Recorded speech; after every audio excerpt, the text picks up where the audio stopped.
Hello and welcome to Media Dialogues with Storyboard18. I'm Delshad Irani and today I'm in conversation with Hina Nagarajan, the MD and CEO of Diageo India and the company's Chief Marketing Officer Ruchira Jaitly, who are both here together with me to talk about what it really takes to forge an alliance, a powerful partnership between the CEO and the CMO, which is critical in today's complex marketing age. I will come back to this sort of connection, which I think is also foundational to building this powerful partnership. And that's the whole point of this conversation, the CEO and CMO partnerships, because what we've seen is that there's always been this sort of trust barrier to begin with, So the entire idea of this conversation is how do you sort of eventually break down that trust barrier and forge this alliance that actually moves the business and your brands forward. And Ruchira, let me just quickly sort of ask you this. Of course, you've worked at, many organizations, iconic brands. How have you seen the evolution of this this partnership, or even, it might not have been a partnership previously, right? But how have you seen the CEO and CMO interaction change, the relationship change over the years? I think three big shifts that I've seen is one, marketing being part of the growth driver conversation and owning it much harder and doing it in ways that are not necessarily only about executional excellence or quality growth, but also about speed and agility, about innovation, about trying new ways to make it come alive for consumers, because consumers have evolved so rapidly. Equally, the adoption of technology and MarTech has been accelerated, and then therefore the ability to metricize, work with the business and saying, this is how we're working around the full consumer journey and the funnel and how we can deliver value for you. So it's been a huge evolution, which in hindsight, when you sit back and reflect on it, you're like, my God, I can't believe so much has changed. But it's been happening pretty much on its own. So yeah, I think a lot has changed, but that's made the conversation with the other parts of the executive, other functions, far more meaningful. Hina, you have been a marketer, right? So does that perhaps give you a sort of special understanding of what the function can do for, not just, of course, brands and campaigns we talk about, but actually sort of driving the bottom line here and just sort of bouncing off some of the things that Ruchira mentioned in terms of that evolution that has happened, that appreciation, especially when it comes to leadership and the CEO position. So give me your view of how that has evolved. Look, I definitely think so. I mean, having been a marketeer, I totally, get the marketing agenda and, You also empathize. Empathize a lot, actually. And honestly, I was just going to say that I think the marketeer's job has become very, very difficult from when I started as a marketeer, right? I mean, the traditional metrics of ROI of marketing investment and what do you want to see out of marketing, brand affinity, equity, sales growth, market share. Of course, these are all critical and, I know what it takes, right? But I think the job of a marketeer today is extraordinarily complex, right? Media fragmentation, social media proliferation. I mean, you really don't know where to get your consumer, right? The second is that, crafting annual plans is no more, what you do, right? I used to be very comfortable, go to the CEO, show annual plans and everything is hunky-dory. The marketing teams today are doing monthly plans, quarterly plans, changing on, bi-weekly basis. Real time with the, the evolving consumer landscape, right? Then you've got doing an advertising campaign is just not enough, right? You're talking about building very meaningful, purposeful brands that will stand out in this clutter. The consumer journey is no longer linear, right? So you don't have this funnel which was so clear, right? Now it's multi-touch points, right? You don't know where to catch them. So, I mean, for me, I do absolutely appreciate, and then, I have experience on digital from China. I spent 3 years in China. And I totally get that the marketeer's job today has gone well beyond, right? One is this about this, how you build the brand. The other is what we call creativity with precision, right? You have a beautiful campaign, but I mean, you have to target the right consumers in the right environment and therefore embracing technology, being the forefront of technology adopters within the company. And literally, I call them culture shapers. I call them the technology revolutionaries in our company, right? So I think the job has become extremely complex, and my empathy has only grown as we've gone along, you know, from that very basic marketing that I think I used to do to what they have to do today. Yeah. I remember in our last conversation, Ruchira, you mentioned how that Doordarshan spot was, you know, Yeah. was that thing. But 6 months, you know, you'd have a campaign running and you're done. But now, like you mentioned, it's real time. And because sort of we've started on this track, I want to then ask you about, you know, how do you sort of align your expectations? Let's talk about some sort of real world, you know, implementation. Like, you know, you have a connection, of course, you trust each other. But in the real world, how do you sort of see that taking shape? Ruchira, let me just come to you first. You know, how do you sort of make this partnership take it, you know, beyond being able to relate to each other's functions and roles and positions in a company, but then sort of putting all that in action, you know, having sort of meaningful outcomes come out of this partnership? Yeah, no, great, good question. And I think very early in the day we realized that given one, the volatile environment and the need for constant calibration and recalibration, and therefore making the right choices, you know, which has become so critical, we actually said we have to formalize this. And I, you know, seek a lot of time from Hina, and she's got an incredibly busy calendar, as you can well imagine. So what we did was we calendarized really the CEO meeting with the marketing leadership, not just with me, but with the marketing leadership, right? Because like you said, Hina's been a marketer. Right. It would be a waste to come to her as a CEO and say, hey, you know, this is the plan, we want you to approve it. Instead, we use that, and that's informal, by the way, where we're not looking at this as a review as much as a co-creation. You know, and saying, how do we co-create and solve whatever are the most urgent consumer, customer, or the business problems? It also is a great place for her to then put her view on saying, hey, you know, I really think this is blipping, and et cetera, et cetera. So it's fantastic. It's also fantastic learning for the leadership team, you know, where they're actually listening to what the CEO wants rather than presenting to her. Yeah. So for one, that's a very, Collaborative very valuable in that sense. Yeah. Co-creation and collaboration, really, rather than a review. And I think that helps us just take a breath and really get into saying why. You know, why do we want to do this, and why do we think this is what we think will work? The other one's my one-on-ones. They were put in very, very early, and I juiced them to the max, really. And I use that not just to, you know, calibrate what I am working on, but also hear from her. Because Hina is also on the global exec. So she gets a very early view on what's happening in the business, both globally, consumer, watch outs, you know. And I get a lot of download from that in terms of the things that I should probably be looking at more actively. Finally, I think the other thing that we actually talk about a lot is really how we're going to be shaping talent and capability to deliver. And that for me is a very valuable conversation, because it's not something you can only do in meetings. And I'm not here talking about the BAU meetings, because marketing has a seat at every single table at Diageo, right? It's not like we are called in to say, okay, hey, you know, we've decided this. So we are part of investments, strategic choices, portfolio choices. But these one-on-ones and these co-creation kind of conversations really give me a fabulous insight into what she's thinking of beyond the mission and the vision for the organization, you know, which is a shared mission with every single employee. So let me reverse that, Hina, for you. You know, as the CEO, what do you take away from these conversations and these meetings, sort of this sort of co-creation and collaborative process of working? What do you take away from this that actually sort of help you do your job better then? I think it's two ways, right? So there are two things. One is that fundamentally it helps me understand whether, you know, everything that we're doing in marketing is linked to the organization mission and vision or not, right? And where we are not, I kind of act as a sounding board. So these sessions are actually more working sessions. They are not presentations to the CEO. They are like, let's roll up our sleeves and let's work on this together. So for me, I think one is testing that everything we are doing there, you know, given my CEO hat, are we really true to our mission, our vision, and are we really building into the purpose of the company, which is celebrating life every day, everywhere, right?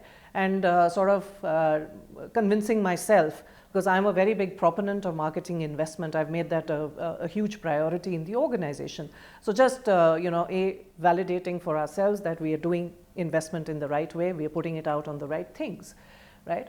The second, I would say, is that, checking for creativity and being able to give inputs early in the process rather than them coming to me when it's all done and, saying, okay, now I have a different point of view. I think that's waste of time for them, right? We run something called radical liberation in our organization, and that basically means that we are cutting away wasteful work for every employee in the company. So this helps cut away that wasteful work.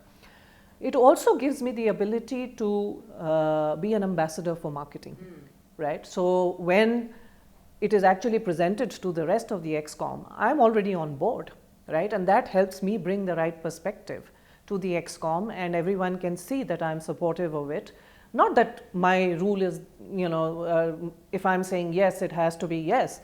But I just think that I'm then able to give different dimensions and put them on the table for us to make a very considered decision and the right decisions for the organization.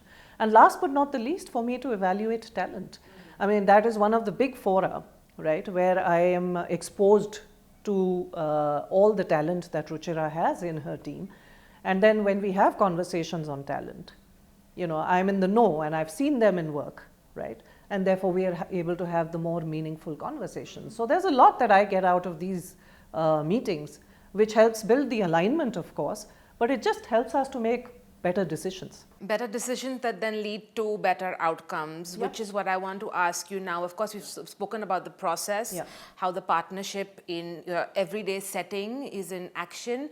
What are some of the outcomes of that? Ruchira, if you could just give me a couple of examples of where, these sort of processes that you've put in place, how has that, ultimately shown up in either, initiatives or campaigns? Give me an example sort of that exemplifies, the reason why this partnership is so important, the reason why you need to have this trust and you need to have this alignment like Hina mentioned. Investment is a big part of what we do on our brands, right? We are known by the brands we build. And really this partnership helps me understand not just how we can align the investment to get maximum impact for the business, but also to be able to very quickly recalibrate on the investment choices, portfolio choices, brand choices, etc. Right? And I think we have a lot of global brands in our portfolio. So there are lots of pulls and pushes, and India is not going to be the only market that people want to put their best Johnnie Walker liquids in. So it gives me a great way to actually ensure that my investment choices and what we're putting money behind on brands is in line. But equally, I think when we think of big campaigns, right, Hina and I are very, very aligned on a couple of things. One is on the need for progressive portrayal, diversity and inclusion in whatever we do. So we've made some very bold bets over the last couple of years. And those bold bets have come with strong endorsements from her. Let's talk about the Aravani Foundation and the work we did with Johnnie Walker just last quarter, and it's still in market. I mean, it's a bold bet to take your biggest global trademark.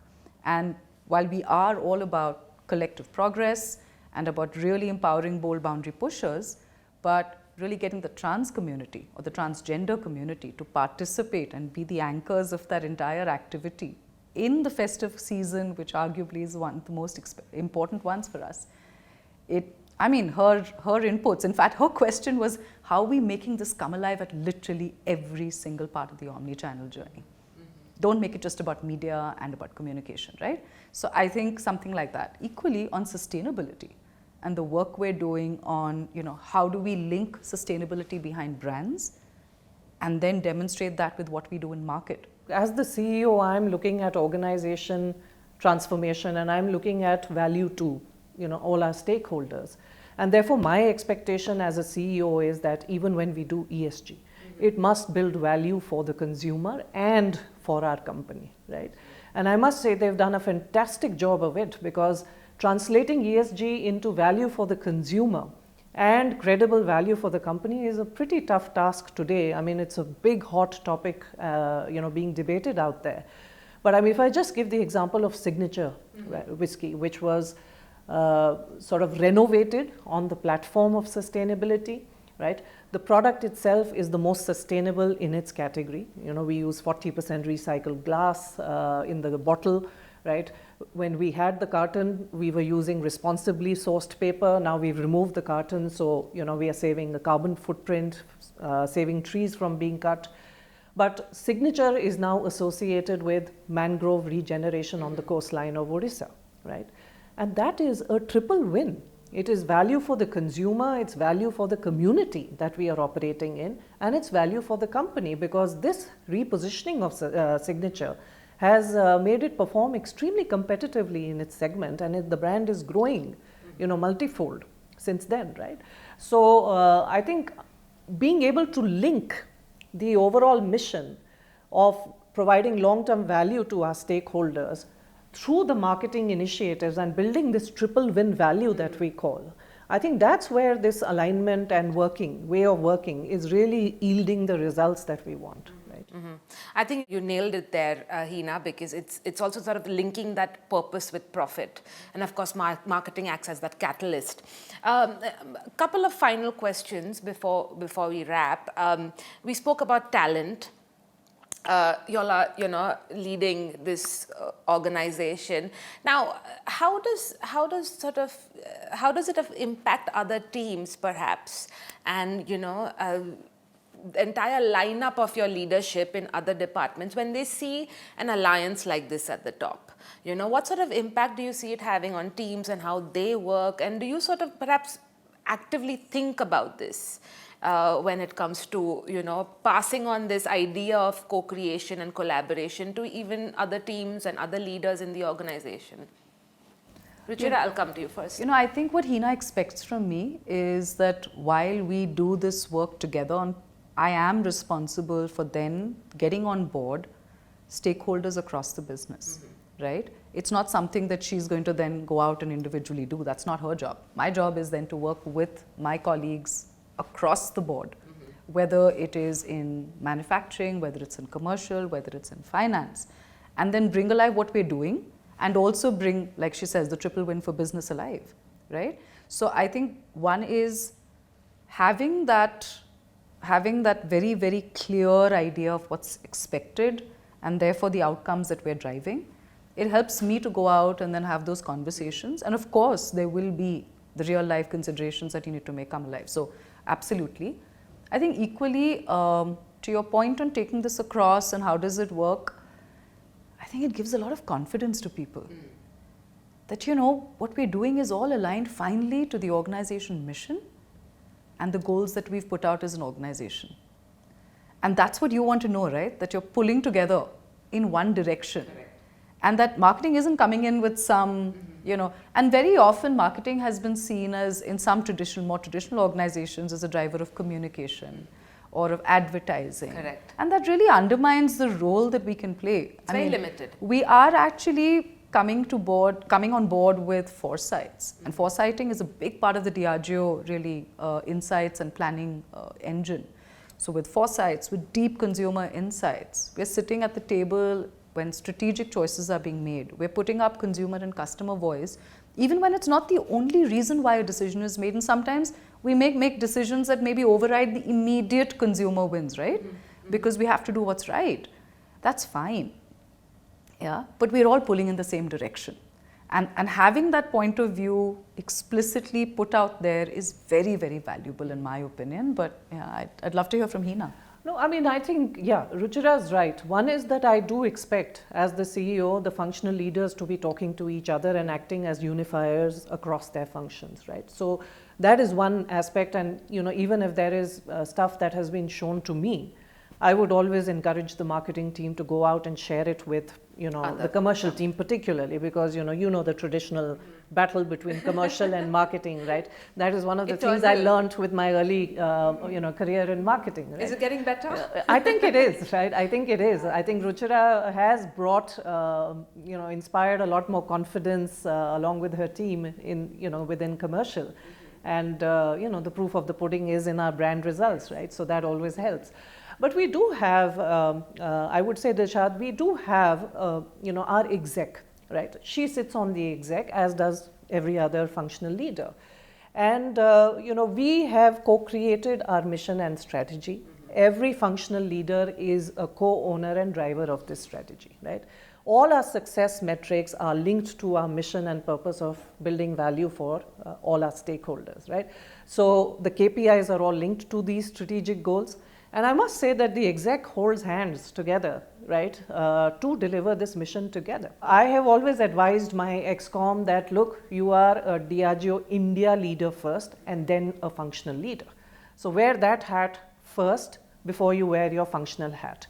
And I think it works, right? It does work. And therefore, when we go out as an exec, we are carrying one voice to the rest of the organization, which really inspires confidence. Well, I think that's a great note to end our conversation on. Hina, Ruchira, it was lovely chatting with you both as always. Thank you so much for your time. And thanks for being here, Delshad, and lovely chatting with you. Thank you.